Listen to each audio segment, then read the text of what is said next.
Check this out. This is a big giant Carry. cherry tree here. And here's another one that he cut back that he's converting. He's converting this one into Pickering. But look at this. There's a stump here. Because he planted these about 10 feet apart. And here's a stump. Because that was one of the trees that he planted 10 feet down there. And as you could see, if he would have kept it, it wouldn't have been enough room. That's what happens when you plant like 10 feet apart. Look, it's completely covering it. So now, in all fairness, if you have a small place like I do, you're not going to let your tree get that big. But you can get away with it for certain varieties. Like maybe if you change this to a Pickering. But you could see the danger of planting too close and letting your tree grow big.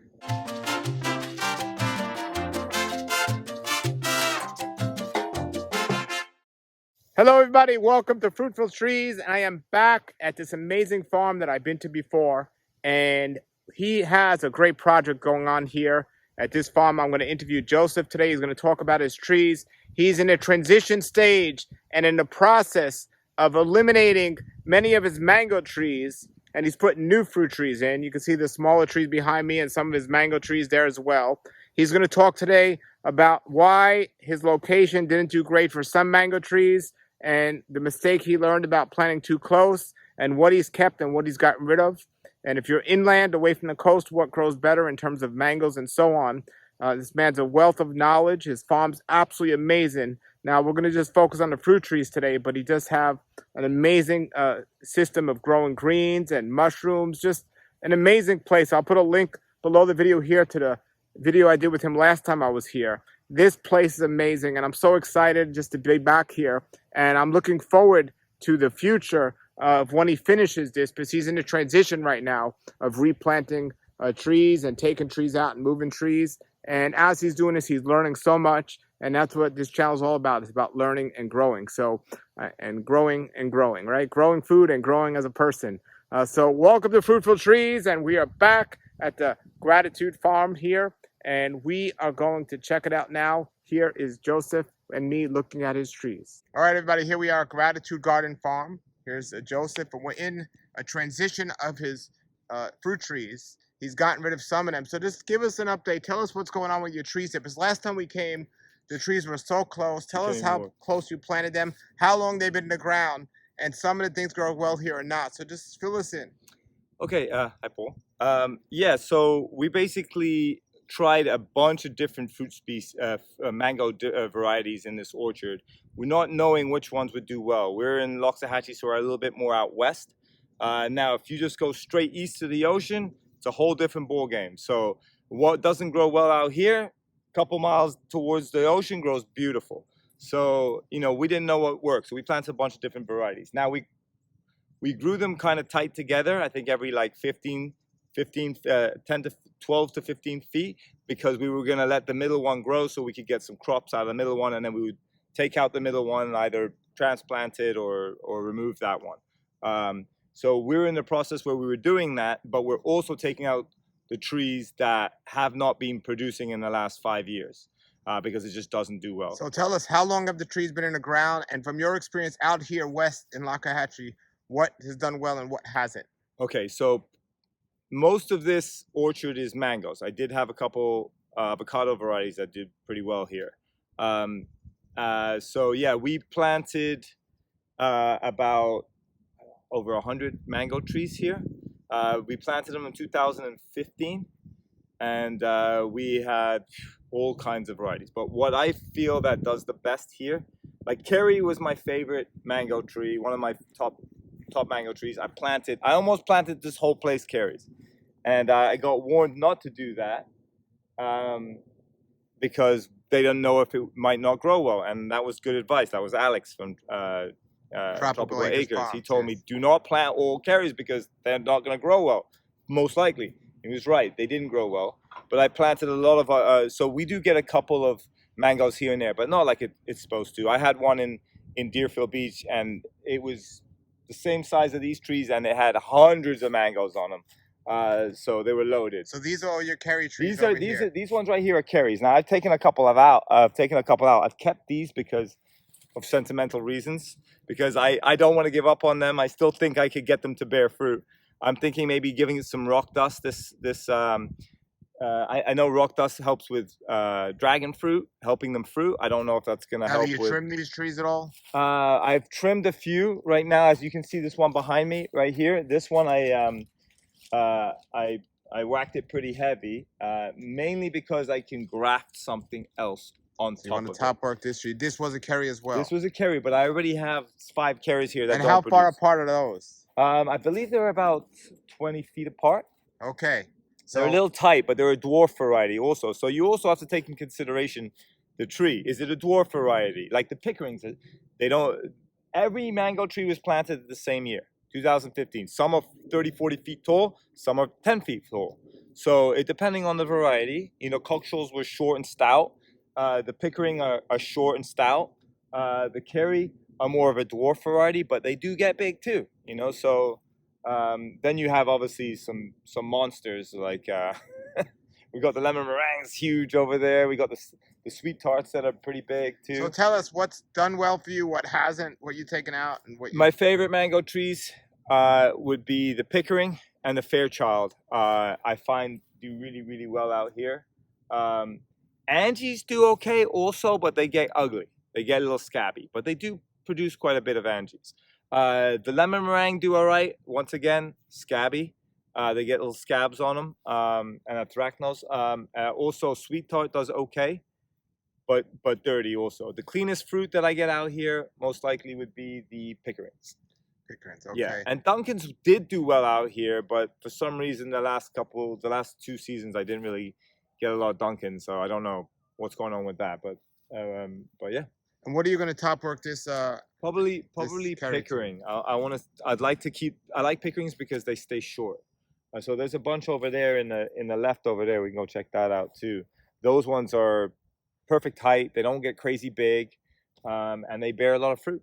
You know, And I see here you have some other trees in the ground here, some mulberries. yeah. And So we wanted to start making this more for our pleasure rather than for production. Because when we first planted this orchard, we planted mangoes for production, and we realized, okay, you know, we didn't know which varieties would be good production mangoes, and so now we're 6-7 years later, and we get great mangoes every year, but not enough to make it make sense. So now we're taking out the ones that don't do well and replacing them with things that we want to have. So we've got some mulberries, we've got some loquats, we got some we've got some carambola, some star fruit. We also have the name of that variety that you like. Oh, the Fernandez custard apple. Custard apple. I've never had that before, so it's my first time growing it.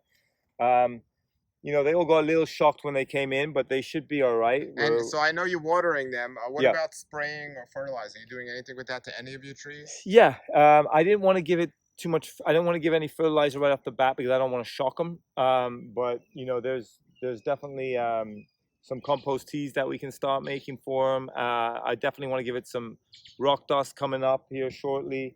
And then some other, you know, obviously we've got some organic fertilizers that we've given to. And what about your mangoes? Had you been spraying them at all or no? No, I mean, we had to, yeah, I mean, there is a spraying protocol or an organic spraying protocol for the mangoes, which I don't like because it should grow without you doing anything.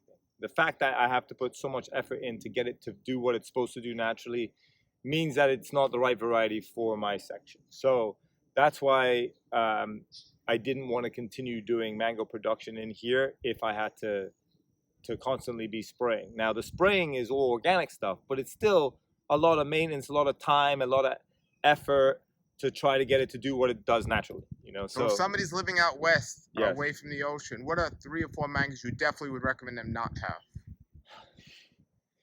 I wouldn't recommend what they shouldn't have. I'd recommend what they should have, because I don't know everything. Well, what's something for you? Like I know you say the Duncans aren't doing great now, but they once did. Duncans were good. I think maybe when I put my field in there, maybe that rich compost shocked them and they didn't like it, because I know mango trees don't like too much nitrogen once they get bigger. So it could be because they're right on the edge of my veggie fields they're not doing Were there as any well. mangoes out here that done nothing? I think you mentioned Yeah, I had a console. bunch. The culturals looked beautiful. They were picture perfect, gorgeous trees, but never they spit out a bunch of flowers and then the flowers would just fall off. Okay. And I wouldn't get any fruit. Maybe one or two in like 6 years, and I had like 10 cultural trees, huge.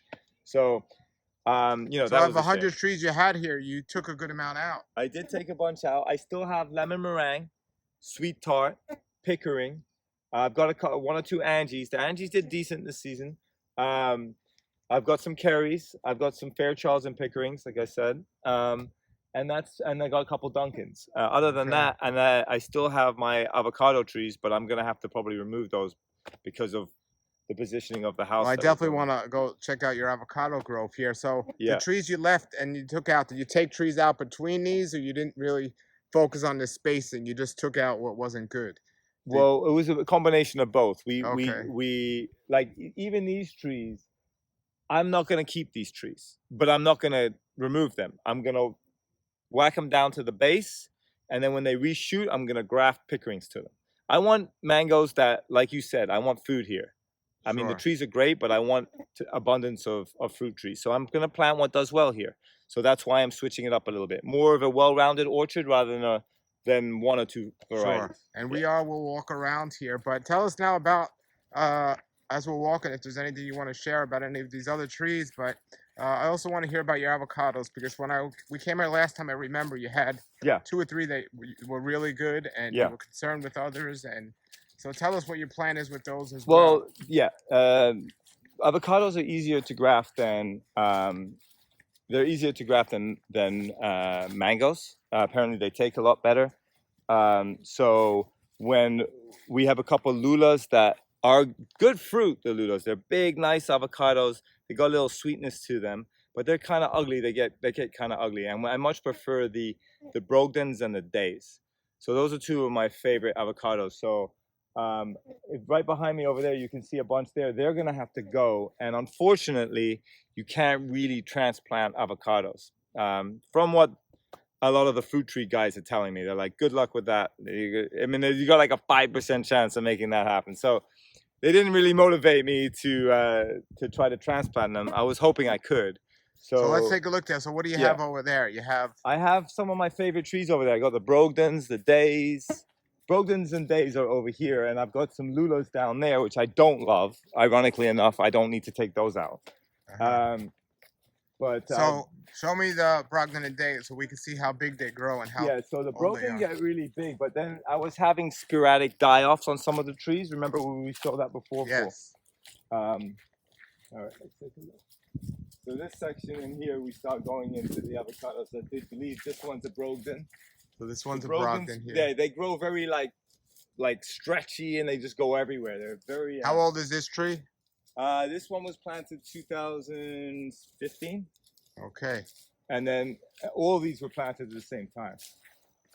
So they're 7 years old. So what tree is this here? This was a Brogdon. It died, but then came back. See, I didn't even trim the tops yet. And it grows straight up pretty much. Yeah, but it shouldn't. You should top it so it doesn't do that, because they don't branch out properly. So I should be topping this more. So that's why I started whacking it. And plus, we had some die-off right there. But as you can see, it's all coming back. Yeah. So okay, show us your day here. Yeah, the Days are over here. These are all Days. So you see how low they branched out? Look how low they branch. Yeah, they broke. But this produces super heavy. But all these are gonna have to go too, unfortunately, and they're one of my favorites. So we're gonna have to see how many trees. I have to know exactly what I have to remove and what I don't. Yeah, I just planted a day. I love them. Yeah. Looking forward to it. Oh, they're great. Yes. Yeah, they're highly productive, and they're a nice fruit, and they don't get too dirty. You know. Yes, and so these avocados, how close were they planted? These are mangoes. Mangoes. These are 20 feet mangoes. Yeah, these are mangoes. Okay, and the avocados looks like they're about 15, 20 feet apart. They're about. But that looks like enough if you kept them at these size. Yeah, but you know, yeah, they could be, but they're a little tight. Also, if you look at these two are a little tight. They're stretchy. But you know, I should be topping these. You see how long that arm is? If I'm constantly topping these, I'll get them shorter and bushier. You know, so I have more arms. But they produce heavy. They really do. no fuss. I don't really do much for them. I don't have to spray them, fertilize them very, very minimally. They do well out here. So the avocados are definitely a thumbs up on what to grow out in Loxahatchee. Also, sapodillas do really well out here. And then hopefully some of the other varieties that I just planted, like the star fruit, also the custard apple. I'm hoping that's delicious. And Paul's telling me it's delicious. So Oh yeah. I've never tried one, but the best. Connor was like, "You gotta try one of these." I was like, "All right, I'll try." So the avocados you have here, Yeah. You have Day and Brogdon, which are a pretty similar season, yes? Yeah. Yeah. The Brogdon comes first, and then when they're ready because they turn black on the tree. The next one that's ready is the Day, and the Day is like this. These trees here are just peppered with. You see, I have them on the other side too. So this. So do you know offhand the season of the Day? Do you remember? Yeah, it's about the Brogdon are coming in like, I believe like July, August, around that time. And then, September, you're starting to get the days. October, September, October, you get days. And then lulas are like November, December, So you're covering all three of those seasons. Yeah, so I've got like a 5-6 month avocado window, which is really great. I did that purposely, obviously. But yeah, it's that's the reason why I did it. The lulas, though, unfortunately, they get a little bit too ugly to, they get a little scabby, but they're fine inside. They're perfect inside. Sure. Yeah. Excellent. So. And you're doing this for, you said you're trying to transfer over to your own personal use? I'm gonna make the orchard.